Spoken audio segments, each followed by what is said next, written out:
রাহুল বন্দ্যোপাধ্যায়ের মৃত্যুর পর শ্বেতা মিশ্রকে ঘিরে বাড়ছে বিতর্ক। Fan club post, viral video ও ব্যক্তিগত মন্তব্য নিয়ে সোশ্যাল মিডিয়ায় তুমুল চর্চা।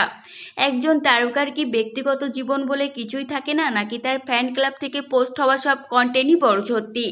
অভিনেত্রী শ্বেতা মিশ্র রাহুল বন্দ্যোপাধ্যায়ের মৃত্যুর পর থেকে যেভাবে নিজেকে সকলের আড়ালে রেখেছেন, তাতে অনেক প্রশ্ন উঠে এসেছে বারংবার। কেউ কেউ তাকে এমনও বলেছেন তিনি নাকি নিজেকে কেরিয়ারের ভয়ে রাহুলের মৃত্যুর আসল সত্যি পুলিশের সামনে তুলে ধরছেন না। তবে শেষ কিছুদিন যে সমাজ মাধ্যম থেকে একেবারে দূরে আছেন তিনি, একথা বলতেই হয়। তার নিজের প্রোফাইল থেকে কোনো রকম মন্তব্য বা বক্তব্য তিনি রাখেননি, বরং গতকাল তার ফ্যান ক্লাব থেকে ছবি চেঞ্জ করা হয় এবং এরপরেই নানা গোলযোগ শুরু। অভিনেত্রীর ফ্যান ক্লাবের অ্যাকাউন্ট থেকে অনেকেই তার পার্সোনাল প্রোফাইল বলে গণ্য করেছেন। তারপরেই এক সংবাদ মাধ্যমের তরফে তার কাছে ফোন গেলে তিনি মন উজাড় করে বেশ কিছু কথা বলেন। পরবর্তীতে সেটি সমাজ মাধ্যমে ভাইরাল হলে শ্বেতা বেশ অসুবিধায় পড়ে গিয়েছেন। গতকাল সেই সংবাদ মাধ্যমে তিনি জানিয়েছিলেন ফেসবুকে তিনি 29 এপ্রিলের পর কিছুই পোস্ট করেননি। তাকে বাড়ি থেকে কেউ বেরোতেই দিচ্ছেন না পর্যন্ত। এই দুর্ঘটনার সঙ্গে তার কিন্তু কোনো যোগ নেই। সকলেই মিলে তাকে দোষারোপ করলে তিনি বাঁচবেন কি করে?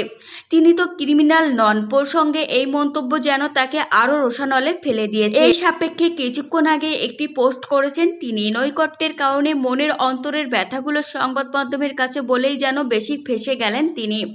অভিনেত্রীর কথায় সম্প্রতি যে আর্টিকেলটি প্রকাশিত হয়েছে তা আমার অনুমতি ছাড়াই প্রকাশ করা হয়েছে এবং সেখানে আমার ছবিও আমার অজান্তেই ব্যবহার করা হয়েছে। কিন্তু আর্টিকেলে এমন কিছু কথা তুলে ধরা হয়েছে যা আমি ওইভাবে বলিনি। আমি কখনোই বলিনি যে আমার কেরিয়ার শেষ। আমি শুধু বলেছিলাম আমি সেই বিষয়টি নিয়ে ভয় পাই না। আমার কাছে কেরিয়ার মানে প্রতিভা, দক্ষতা এবং অধ্যবসায়ের সমন্বয়, এবং ঈশ্বরের কৃপায় আমি কিছু হারানোর ভয় করি না। তাই সবাইকে অনুরোধ করছি পুরো বিষয়টি একটু সংবেদনশীলতার সঙ্গে দেখবেন। তো ফ্রেন্ডস, এই ছিল আজকের ভিডিও। আপনাদের যদি এই তথ্যগুলো ভালো লেগে থাকে অবশ্যই ভিডিওটিকে একটি লাইক করবেন আর চ্যানেলটিকে সাবস্ক্রাইব করে সঙ্গে থাকবেন।